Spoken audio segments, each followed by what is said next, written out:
James Carvin, episode 17 of the Psalm Walk podcast. Your host here, going to share with you this morning some reflections on the meeting last night. I had promised an announcement, and here it is.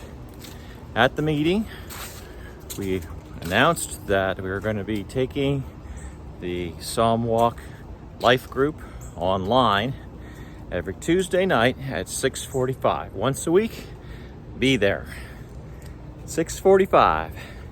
You may get updates, and if you miss an episode, catch up on it on the website, which is psalmwalk.org. We're going to collect all our resources there. Anyone wanted to know anything about the Psalms, that's where you're going to find it before long, because it's just going to accumulate. Good things take time. Right now, we're sort of at a seed stage with all of this, but if we do it every single week, it's going to grow. We're going to provide all sorts of commentary, music that other writers have written of these Psalms, rendering of the various Psalms in lots of different styles. The style that I am doing it in, as I'm writing them, is designed for walking and prayer. And it's set to South Indian classical modal system with corresponding numbers, and that's a little bit different. It puts a little exotic flavor into things, and it's for special people that have sort of unusual interests, I think. But the nice thing about the Southern system is that it's very ancient, and even though India and Israel are two very different places, excuse me, I'm walking uphill here, and I've been on a long walk. The fact that they're two different places, at least they're the same time frame. In other words, the time in which the Psalms were being written and composed is roughly the same as the time in which Indian music, which has been preserved to this day, that it existed, and it can give us a sense of at least the time period, if not the place. And by using these particular modalities from southern India, we can maybe think that possibly some of these tonalities also existed in Israel. But we'll get into the particularities of that when we can later on. That would be something people that do music would be very much interested in. But it's November, and we're talking about Psalm 3 right now. And I had sung it for you. Usually start out with some songs. So here's how we had rendered Psalm number 3, just to keep it fresh in your mind. Oh Yahweh, how my adversaries have increased. Many are rising up against me. Many are saying of my soul, there is no deliverance for him in Elohim. But you, O Yahweh, are a shield about me, my glory and the one who lifts my head. I was crying out to Yahweh with my voice, and he answered me from his holy mountain. I lay down and slept, I awoke, for Yahweh sustains me. I will not be afraid of 10,000s of people who've set themselves against me round about. Arise, O Yahweh, save me, O Elohim. For you have smitten all my enemies on the cheek. You shatter the teeth of the wicked. Salvation belongs to Yahweh.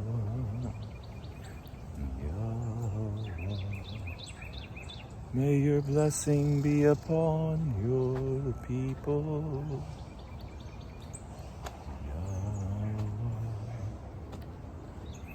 Yahweh. Now, in this psalm, you have a little bit of violence, as you do in some of the psalms. And so what we talked about in last night's meeting and looking at psalm was violence in prayer, because the psalms are prayer to God, prayer for deliverance. And we noticed once again that the three different layers that we often find in the Psalms were also found here. So the first layer being the layer of the king, or the kings of Israel, and the second layer being the layer of you and me, as if we were singing the psalm and saying the psalm, and the third layer applying it to Jesus, as if he is singing the psalm. And it's very helpful as a key to opening up all of the psalms to think in terms of who is singing the psalm. Is it you? Is it one of the kings like David? Is it just some shepherd out there in Israel? Or is it Jesus that's singing the psalm? So imagine sometimes that it's Jesus as you sing it. Put on Christ. Allow yourself to be born again from above by him as you're singing the psalm. So that's a key to understanding all the psalms. I'm going to leave you with that. I'm not going to do a lot of commentary today, other than to summarize our meeting last night, which was to say we voted. And we voted to end the physical meeting on Tuesdays in favor of going online with it, doing live YouTube podcasts every Tuesday night. And that'll save me doing the summaries for all of you who have missed it, like what this episode is. So expect that, and things are going to get increasingly organized through the website at psalmwalk.org.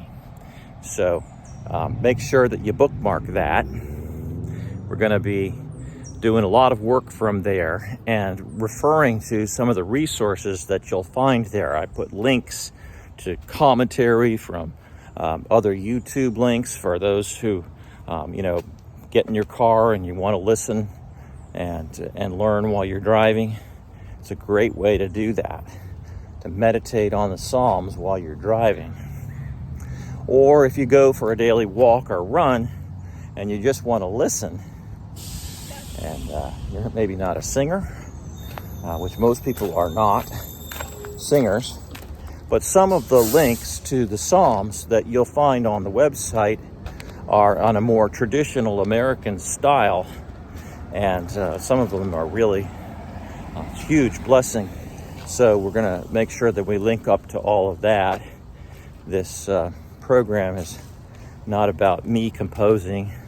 I'm just a composer, so I do go ahead and write music to each of the Psalms, but that's my own particular project, not to be confused with the Psalm Walk and the Life Group organization that I hope to see arise from that.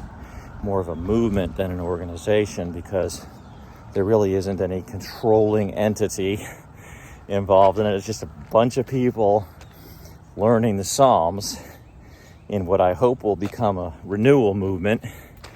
And so we'll see if that works out. It's a ecumenical, because every denomination shares the Psalms.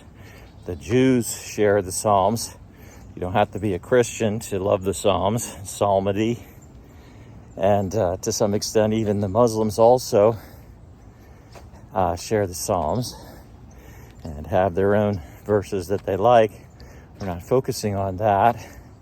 There'll come a day when I'll do a lot of comparative studies.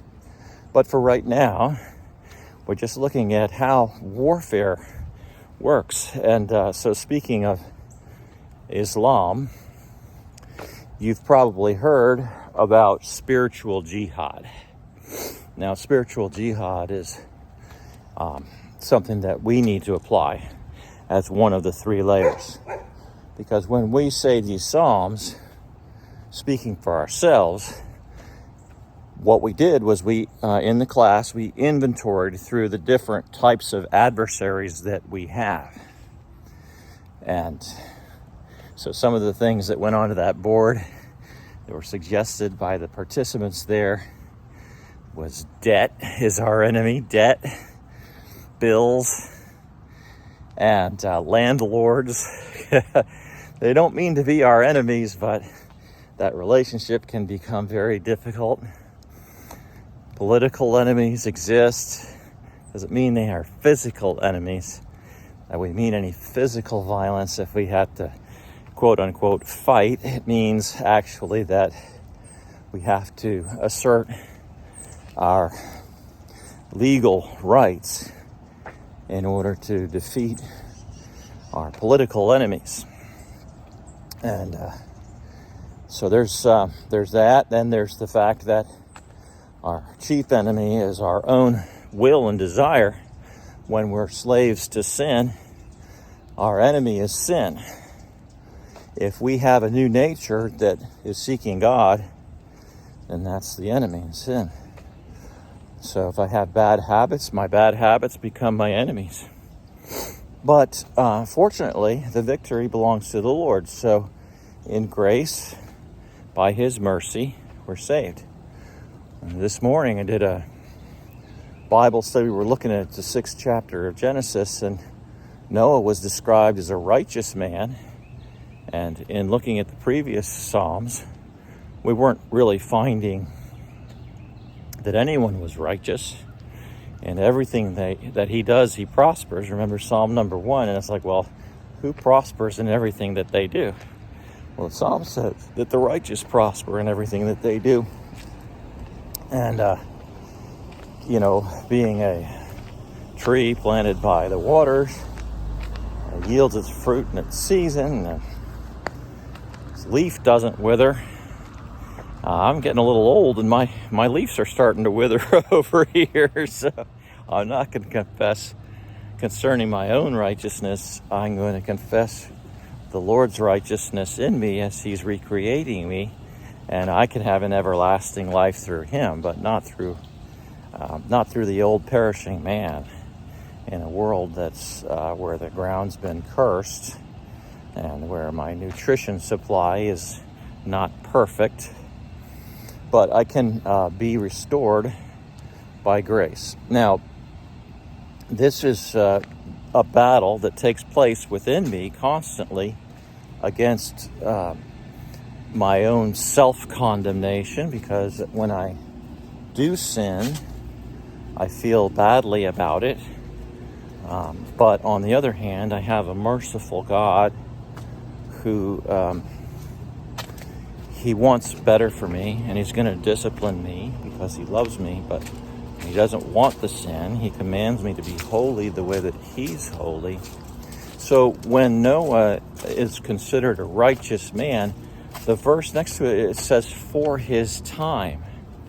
He was righteous in his day. So that's compared to a world that is continually sinning and never doing anything else. So the beginning verses of chapter 6 show a world that's just really deteriorating very quickly to the point where God is saying, I'm sorry I made this. And we know that God's not sorry in a human way. What it really means is that God is going to do something about the condition that exists, because it's not going to work for the plan that he actually has for us, which is to be holy the way that he's holy. But we can't do it on our own strength, and we sure can't do it when we're in a habit of sin. So we have to overcome all that. All right, well, so how is Noah righteous? He's righteous through Christ, just like all of us are, ultimately. This is his only hope. So when Jesus descends into Sheol and finds Noah there, he says, Noah, I got good news for you. I know that you're a very humble man and you never considered yourself fully righteous. Only I am righteous. Only God alone is good. But I'm going to forgive you.